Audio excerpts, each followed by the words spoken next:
Why do 70% of people feel unfulfilled in their lives? Because they haven't found their purpose yet. Finding your purpose isn't about some grand revelation. It's about tuning in to what sparks joy, passion, and meaning in your life.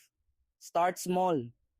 Think about what makes you lose track of time, what makes your heart race with excitement.